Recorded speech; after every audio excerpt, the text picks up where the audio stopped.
ഇന്നൊന്നും ഉണ്ടാക്കാൻ തോന്നിയിട്ടില്ല. സത്യം പറഞ്ഞാൽ മടുത്താട്ടോ വന്നേ. അതുകൊണ്ട് തന്നെ ഇന്ന് പുറത്തുനിന്ന് എന്തെങ്കിലും മേടിക്കാമെന്ന് വെച്ച് ഞാൻ 2 ഷവർമ ഓർഡർ ചെയ്തേ, എനിക്കും ചേച്ചിക്കും കൂടെ കേട്ടോ. സോ ആ ഷവർമ മേടിക്കാൻ പോവുകയാണേ.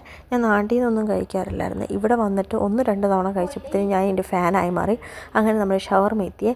ഈ ഷവർമ മേടിക്കാൻ പോകുന്നതിൻ്റെ തിരക്കില്ല, ഞാൻ ഗേറ്റ് കാർഡ് എടുക്കാൻ മറന്നുപോയത് കൊണ്ട് തന്നെ ഗേറ്റിൻ്റെ പുറത്തായി. ഇനിയിപ്പോൾ ആരെങ്കിലും വന്ന് ഗേറ്റ് തുറന്നാലേ എനിക്ക് അതിൻ്റെ ഉള്ളിൽ കയറാൻ പറ്റുള്ളൂ. അതുകൊണ്ട് ഞാനിങ്ങനെ വെയിറ്റ് ചെയ്യുകയാണേ. ഭാഗ്യം കൊണ്ട് എന്തോ സാധനം ഓർഡർ ചെയ്യാൻ വന്നൊരു കൊച്ച് വന്ന് തുറന്നു. സോ ഇതിവിടെയുള്ളൊരു വലിയൊരു കണ്ണാടിയാണേ. ഈ ഒരു കണ്ണാടി എനിക്ക് അങ്ങോട്ടും ഇങ്ങോട്ടും പോകുമ്പോൾ ഇതിനകത്തൊരു ഫോട്ടോ എടുത്തില്ല എനിക്കൊരു ഉറക്കം വരത്തില്ല. അതുകൊണ്ട് തന്നെ ഞാൻ ഇരുന്നും കിടന്നും ചെരിഞ്ഞും മാറിഞ്ഞും ഒക്കെ നിന്ന് ഫോട്ടോ എടുക്കും. ഇതിവിടുത്തെ ഒരു വലിയൊരു സ്റ്റെയർ കേസ് ആട്ടോ. ഇത് ഞാൻ കയറി എത്താൻ തന്നെ ഒരു സമയം പിടിക്കും. അങ്ങനെ എത്തി ഞാൻ റൂമിൽ ചെന്ന പാടെ അതങ്ങ് പൊളിച്ച് തിന്നാൻ തുടങ്ങി ഗൈസ്. അത്രയ്ക്ക് നല്ല വിശപ്പുണ്ടായിരുന്നു.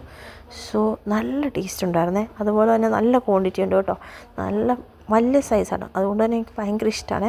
ഈ ഒരെണ്ണം കഴിച്ചാൽ തന്നെ വയറ് നിറയും കേട്ടോ. സോ ഇതിൻ്റെ കൂടെ കോമ്പിനേഷനായിട്ട് ഞങ്ങൾ കട്ടൻ ചായ കേട്ടോ ആക്കിയത്. ഒരു വെറൈറ്റി ആയിക്കോട്ടെ എന്ന് ഓർത്തുകൊണ്ട് നല്ല എരിവുള്ള സാധനത്തിനോട് നല്ല മധുരമുള്ള കട്ടൻ ചായ കുടിക്കുമ്പോൾ നല്ല സുഖം കേട്ടോ. സോ എനിക്ക് ഭയങ്കര ഇഷ്ടപ്പെട്ടു. പിന്നെ എൻ്റെ വീഡിയോയ്ക്കൊക്കെ അത്ര വലിയ ക്ലാരിറ്റി ഒന്നുമില്ല. സോ എന്താണെന്ന് വെച്ചാൽ എൻ്റെ ഫോണിൻ്റെ ഡിസ്പ്ലേ ഓൾറെഡി ഡാമേജ് ആണ്. ഈ ഉള്ള ഡിസ്പ്ലേയിൽ ഉള്ള ക്ലാരിറ്റിയിലുമാണ് ഞാൻ എടുക്കണത്. അപ്പോൾ ഇനി ഒരു പുതിയ ഫോണൊക്കെ മേടിക്കാമെന്ന് ഓർത്തുകൊണ്ടാണ് കേട്ടോ ഞാൻ നിൽക്കുന്നത്. എൻ്റെ ബർത്ത്ഡേ ഒക്കെ അടുത്ത് വരികയാണ്. അപ്പം ഞാൻ മേടിക്കാമെന്ന് വെച്ച് നിൽക്കുക. സോ അങ്ങനെ എൻ്റെ കട്ടൻ ചായയൊക്കെ ആയി. കട്ടൻ ചായയും കുടിച്ച് ഷവർമയും കഴിച്ച് ഇന്നത്തേക്കുള്ള ഏകദേശം ഞാൻ വയറ് നിറച്ചു. സോ ഇനി എനിക്ക് നാളെ രാവിലെ ഡ്യൂട്ടിക്ക് പോകണം. അപ്പോൾ ഇന്നത്തെ കുഞ്ഞു വീഡിയോ ഇത്രയേ ഉള്ളൂ.